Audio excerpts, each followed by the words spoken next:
Okay, so Ray is neither an ally nor a enemy. Not a, he's neither an ally nor an enemy. Kinda, it's not even a between, I would say. Kind of an anti-villain, if I had to put it anything. Ray kind of is playing the role of an anti-villain here, if I had to put. And this is something that I've seen very rare in anime, that there is a character who plays the role of an anti-villain, because most characters actually play the role of an anti-hero when they are like in an anime.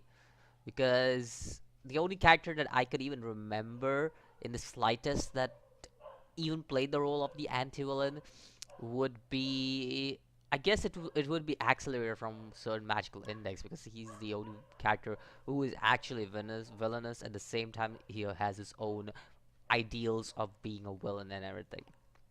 But yeah, Ray is an anti-villain, which is quite an interesting thing to do, because right now he's doing something of he's doing something that he wants to do is good, at the same time doing something bad. So it's just like he wants to help his friends get out of here, but at the same time he doesn't want to get others out of here. Like the only people who he wants to get out of here is Emma and Ray along with him.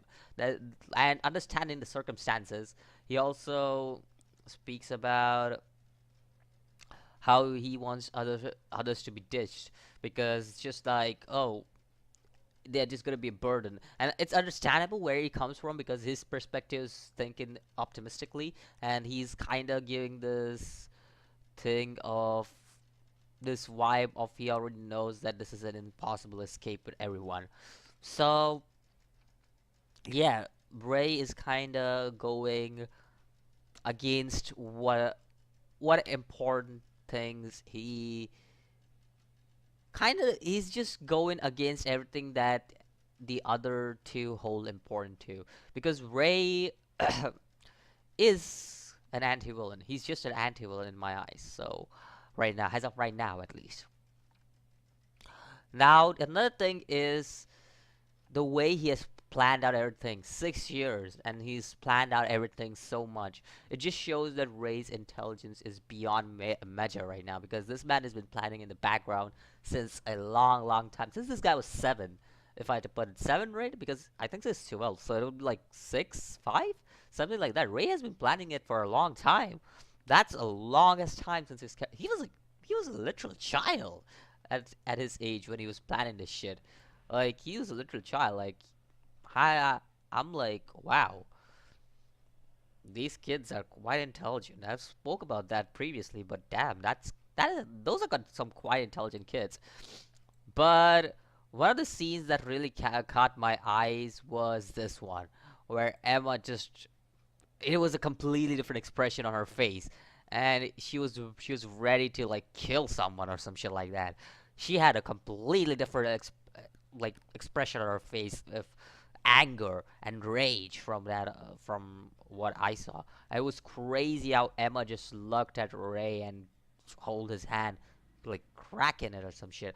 Like it was clearly that Emma was pretty pissed off at Ray after the scene. Like, whoa, Ray's a traitor, but yeah, that's a pissed off. And plus, tricking Emma, he's already starting to trick Emma with this shit. Now I don't know Norman. Norman is another character who's quite intelligent.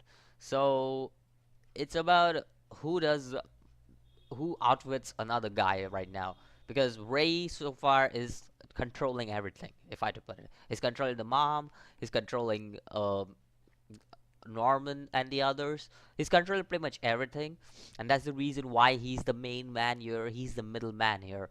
But we also have Emma, who's kind of in the situation where she's a very caring person, not thinking about the other things that could happen.